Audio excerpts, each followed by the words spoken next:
So hello students, welcome to my channel Maths Adda. तो आज हम लोगों को एक्सरसाइज 12.2 स्टार्ट करनी थी, उसका थर्ड क्वेश्चन।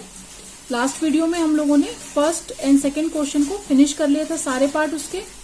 तो चलिए स्टार्ट करते हैं थर्ड क्वेश्चन का फर्स्ट पार्ट। इसमें भी बोला है हमें फैक्टराइज द एक्सप्रेशंस। तो जितने एक्सप्रेशंस दिए गए हैं हमको सबके फैक्टर्स ही कैलकुलेट करने हैं। तो फर्स्ट क्वेश्चन में जो अलजेब्रिक एक्सप्रेशन दी है आपको स्क्रीन पे दिख रही होगी, ax² + bx। ये थर्ड क्वेश्चन के जितने भी पार्ट हैं सब के सब इतने ज्यादा इजी हैं कि आई थिंक मुझे आपको बताने की जरूरत भी नहीं है, आप खुद सॉल्व कर लेंगे। बट एक बार मैं जस्ट आपको सिर्फ बताऊंगी और तो आप खुद ही लगा सकते हैं। बहुत ज्यादा इजी क्वेश्चन है, बहुत ज्यादा इजी चैप्टर है, तो इसको बस एक बार पढ़ लीजिए वीडियो से, दोबारा आपको पढ़ने की जरूरत नहीं पड़ेगी। तो चलिए इसको सॉल्व करते हैं। जैसा कि आप देख रहे हैं तो इसमें अलजेब्रिक एक्सप्रेशन जो दी है हमें, तो इसमें हमें कोई भी आइडेंटिटी हमें नहीं दिख रही है कि हम जिसका यूज करके इसके फैक्टर्स कैलकुलेट कर सकते हैं। तो सबसे पहले हमें इसमें क्या दिख रहा है कि हम x कॉमन ले सकते हैं, x दोनों में कॉमन है। तो x जब कॉमन ले लेंगे तो यहाँ बचेगा a और x एक, यहाँ पर b, तो यही हो जाएंगे इसके फैक्टर। सेकेंड पार्ट का अलजेब्रिक एक्सप्रेशन 7p² + 21q²। तो इसमें भी सेम प्रीवियस क्वेश्चन की तरह ही क्या है कि कोई भी आइडेंटिटी हमें नहीं दिख रही जिसको हम यहाँ पे यूज कर सकते हैं, जिसको हम यहाँ पे अप्लाई कर सकते हैं। ठीक है, तो बस कुछ नहीं है, इसमें भी हम क्या करेंगे 7 कॉमन ले लेंगे तो अंदर बचेगा यहाँ पर p² और सेकेंड टर्म में क्या बचेगा 7 3 21 होता है और q²। तो यही हो जाएंगे इस अलजेब्रिक एक्सप्रेशन के फैक्टर्स। तो थर्ड पार्ट में देखेंगे अलजेब्रिक एक्सप्रेशन आपको दिख रही होगी स्क्रीन पे।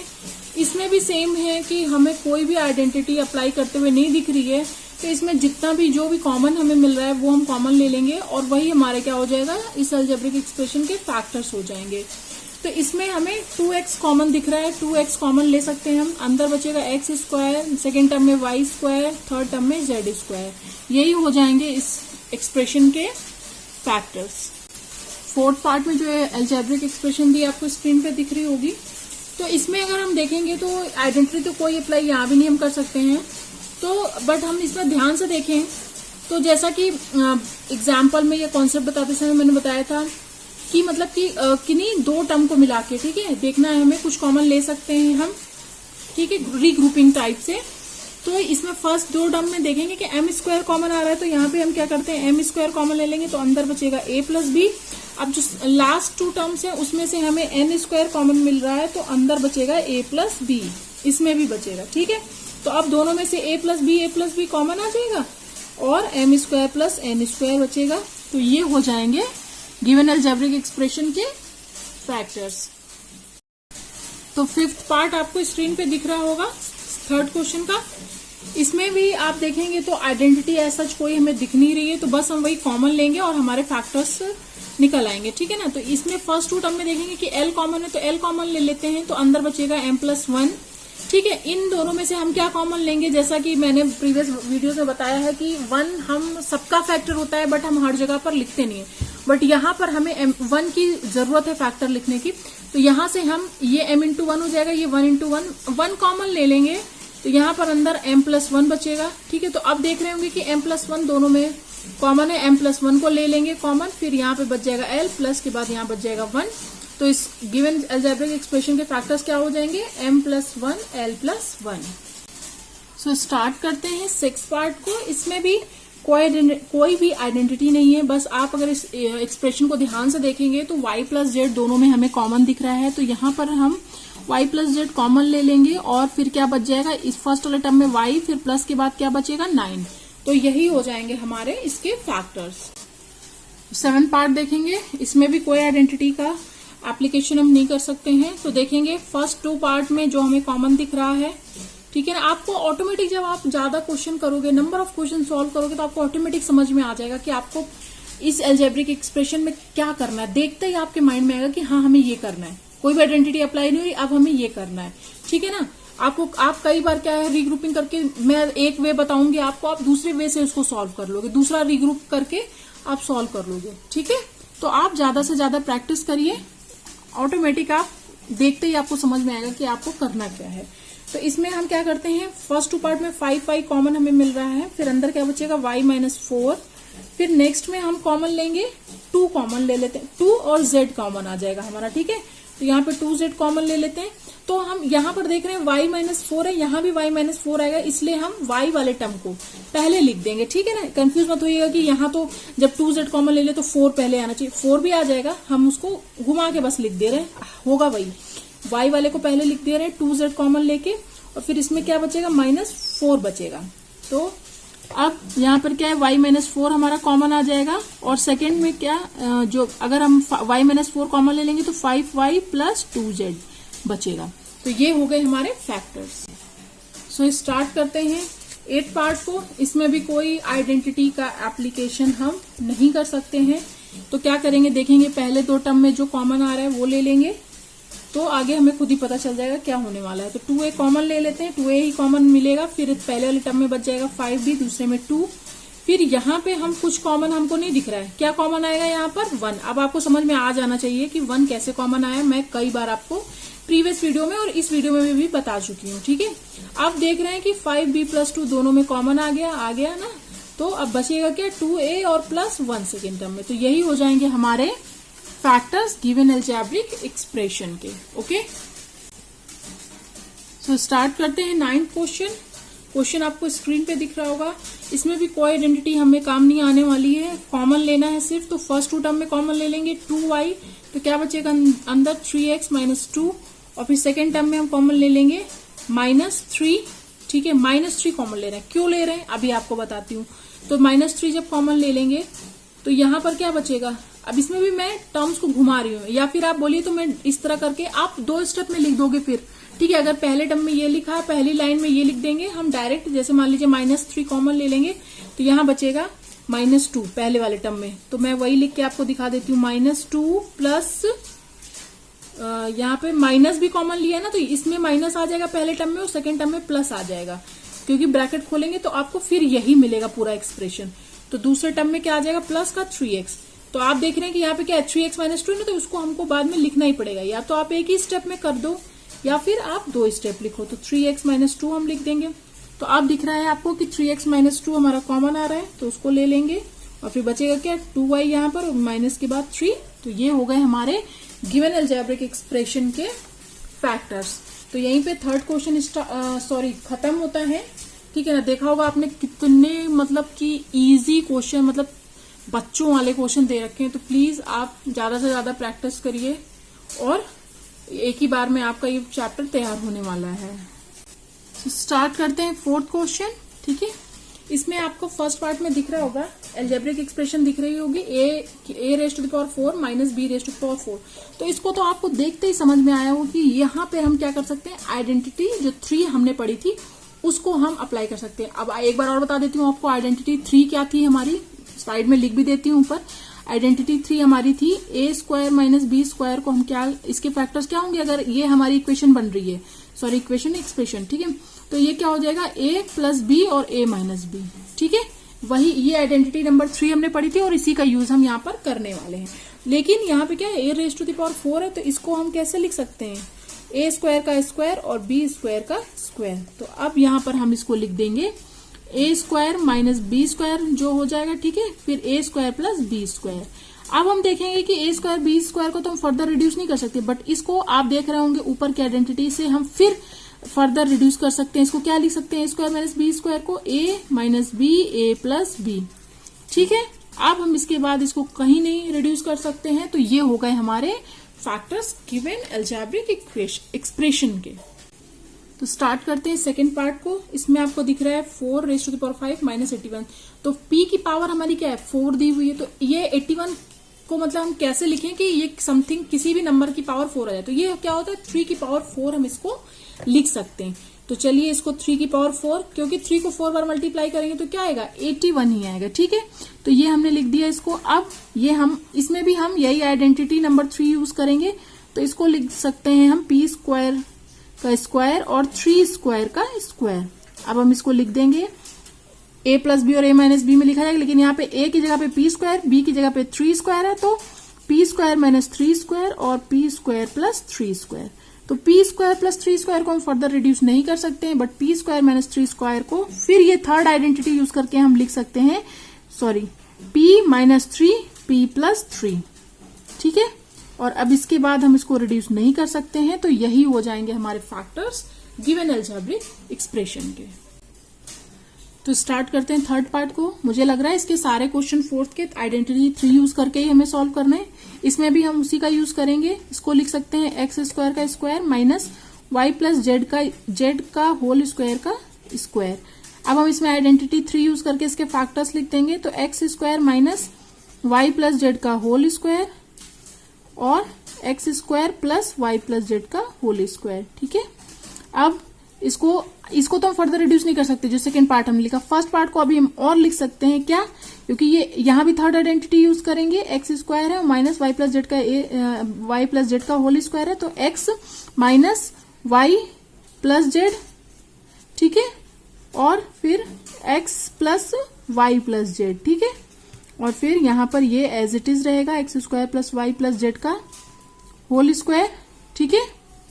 और फिर इसके बाद लास्ट में हम इसको माइनस साइन को भी अंदर कर देंगे, x minus y minus z, x plus y plus z, फिर ये x square plus y plus Z का होल स्क्वायर। तो ये हो गए फैक्टर्स गिवन अलजेब्रिक एक्सप्रेशन के। अगर आपको इनमें थोड़ा सा भी कहीं डाउट हो रहा है कि नहीं ये चीज हमें नहीं समझ में आ रही, तो प्लीज कमेंट बॉक्स में जरूर बताइएगा। मैं आपकी प्रॉब्लम जरूर नेक्स्ट वीडियो में सॉल्व करूंगी। स्टार्ट करते हैं फोर्थ पार्ट। तो इसमें भी आपको दिख रहा होगा हमें वही आइडेंटिटी नंबर 3 यूज करनी है। तो इसको हम लिख देते हैं उस फॉर्म में जिसमें आपको इजी हो समझने में, ठीक है। इसको ऐसे लिख दिया। तो अब यहाँ पे आइडेंटिटी 3 यूज हो जाएगी, x square minus x minus Z का होल स्क्वायर, फिर प्लस के फॉर्म में x square plus x minus Z का होल स्क्वायर, ठीक है।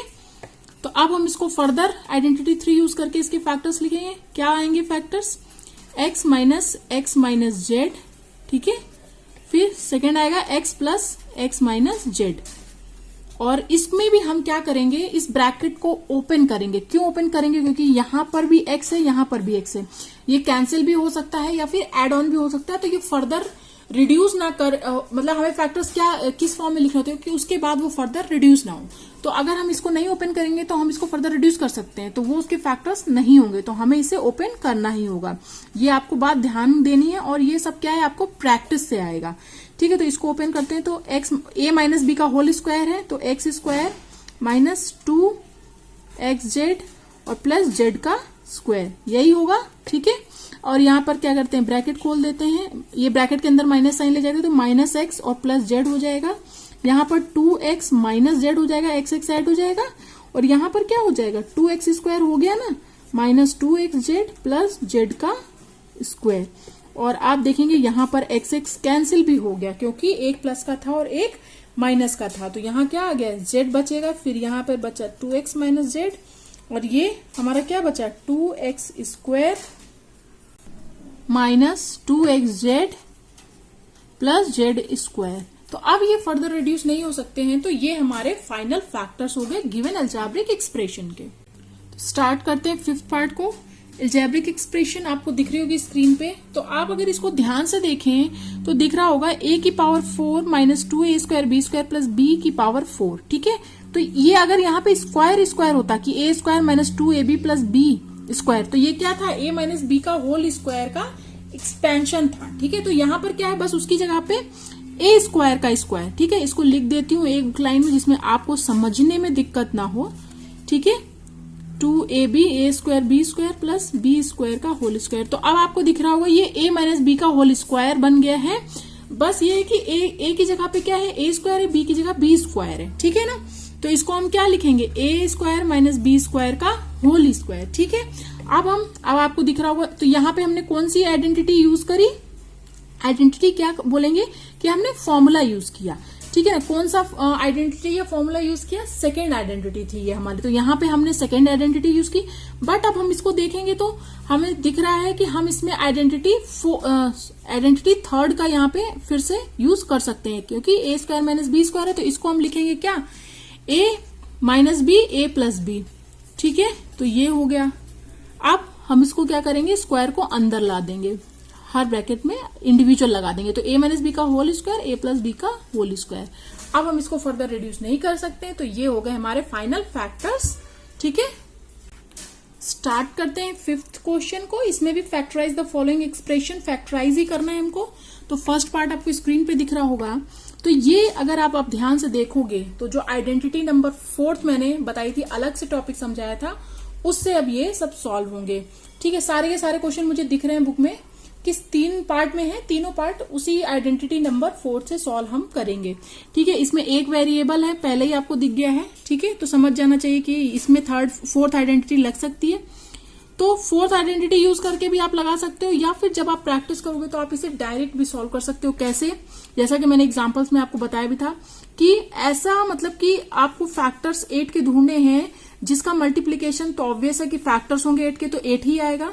ऐसे 2 नंबर या फिर आपको बोलूं कि ढूंढने हैं जिनका मल्टीप्लीकेशन 8 है और जिनको सम करने पे क्या है 6 आए। तो 4 2 जा 8 होता है, और क्या है उसको प्लस करेंगे तो 6 भी आएगा। तो 2 4 जा 8, तो इसको लिख देंगे 2p 4p। ठीक है, प्लस और यहां पर ये 8 ही रहेगा। ठीक है, अब इन दोनों में से कॉमन ले लेंगे तो p कॉमन आ जाएगा, तो क्या बचेगा अंदर p+2। यहां से 4 कॉमन ले लेंगे तो अंदर बचेगा p+2। अब दोनों में से p+2 कॉमन आ रहा है, ले लेंगे, फिर अंदर बचेगा इसमें p, प्लस के बाद यहां बचेगा 4। तो ये हो गए हमारे फैक्टर्स। स्टार्ट करते हैं सेकेंड पार्ट। जैसा कि मैंने कहा था, ये भी आइडेंटिटी 4 को यूज करके हम करेंगे, या फिर डायरेक्ट सॉल्व कर सकते हैं। तो हमें ऐसे फैक्टर 21 के ढूंढने जिसको मल्टीप्लाई तो करेंगे 21 आएगा ही, और उसको क्या है माइनस या प्लस जो भी करने पे 10 आए। तो ऐसे 2 होते हैं, 3 7 जा 21, तो 3 7 जा 21 होगा, 3 7 को प्लस करेंगे तो 10 आ जाएगा। तो इनको वैसे ही कर देते हैं, 3q माइनस 7q। ठीक है, ये प्लस करेंगे तो क्या आ जाएगा, -10 का q आएगा, और 21। ठीक है, तो अब क्या करेंगे, इनको हम कॉमन ले लेंगे। फर्स्ट 2 पार्ट में q कॉमन आ गया, q -3 बचा, यहाँ पे -7 कॉमन ले लेंगे तो अंदर बचेगा q -3। अब दोनों में से q -3 कॉमन आ गया और बचा अंदर q इसमें और इसमें 7। तो ये आ गए हमारे फैक्टर्स। सो करते हैं लास्ट पार्ट, क्वेश्चन नंबर 5 का। एक्सप्रेशन आपको स्क्रीन पे दिख रही होगी। इसमें भी हमें वैसे ही करना जैसा अभी प्रीवियस 2 में किया है। तो ऐसा फैक्टर 16 का ढूंढना है जिसका सम करने पे या सब्ट्रैक्ट करने पे 6 आए। ठीक है ना, तो ऐसे 2 फैक्टर होंगे, 2 और 8, 2 8 जो 16 हो जाएगा, और 8 में से जब 2 सब्ट्रैक्ट करेंगे तो क्या आ जाएगा हमारा 6 आ जाएगा। और हमें देखिए एक और बात मैं बता दूं, आपको ध्यान में रखना है कि 2 को जब 8 में माइनस करेंगे तो माइनस साइन हम 2 पे लगाएंगे, क्योंकि यहाँ पर 6 के साथ क्या है प्लस साइन है। तो हमें साइन पर भी ध्यान देना है। ठीक है ना, साइन को इग्नोर नहीं करना है। तो प्लस माइनस का 2p लिखेंगे और प्लस का 8p लिखेंगे तो क्या आएगा, प्लस का 6p आएगा, और -2 और 8 को मल्टीप्लाई करेंगे तो -16 आएगा। ठीक है ना, साइन को इग्नोर नहीं करना है। तो वैसे ही लिख लेंगे। अब फैक्टर मैंने बताई दिए 2 और 8, तो -2p प्लस 8p और -16। अब बस कुछ नहीं करना, अब तो सॉल्व ही हो गया। फैक्टर्स पता करते ही सारा कुछ सॉल्व हो जाता है। p कॉमन लिया तो p -2 बचा, 8 कॉमन ले लिया तो यहाँ पे p -2 बचा। अब यहां से p -2 कॉमन आ गया, अंदर बचता है इसमें p और प्लस साइन के बाद 8 इस पार्ट में। तो ये हो गए हमारे फैक्टर्स गिवन अलजेब्रिक एक्सप्रेशन के। और यहीं पर हमारी एक्सरसाइज 12.2 भी खत्म होती है। नेक्स्ट वीडियो में हम लोग नेक्स्ट टॉपिक स्टार्ट करेंगे। तब तक के लिए थैंक यू फॉर वॉचिंग। और अगर आपको मेरे वीडियोस से मैथ थोड़ी सी भी समझ में आ रही है, मैंने सारे चैप्टर करा दिए यार, सिर्फ एक चैप्टर बचा है 8th क्लास का। ठीक है, तो आपको आई थॉट कि समझ में आए होंगे काफी चैप्टर्स। नहीं समझ में आ रहे तो आप दोबारा वीडियोस को देखिए, जरूर समझ में आ जाएंगे, अगर थोड़ा बहुत कहीं कसर रह गई होगी। और बस एक रिक्वेस्ट आपसे हमेशा रहेगी कि प्लीज ये वीडियोस अपने फ्रेंड के साथ जरूर शेयर करिए, अपने क्लासमेट्स के साथ। ठीक है, जो 8th क्लास में हैं, आपके स्कूल में, ट्यूशन में, आप कहीं भी मिलते हैं आपको। ठीक है, तो उन 8th क्लास के साथ जरूर शेयर करिए, जिससे कि ज्यादा से ज्यादा लोगों तक ये वीडियो पहुंच सके।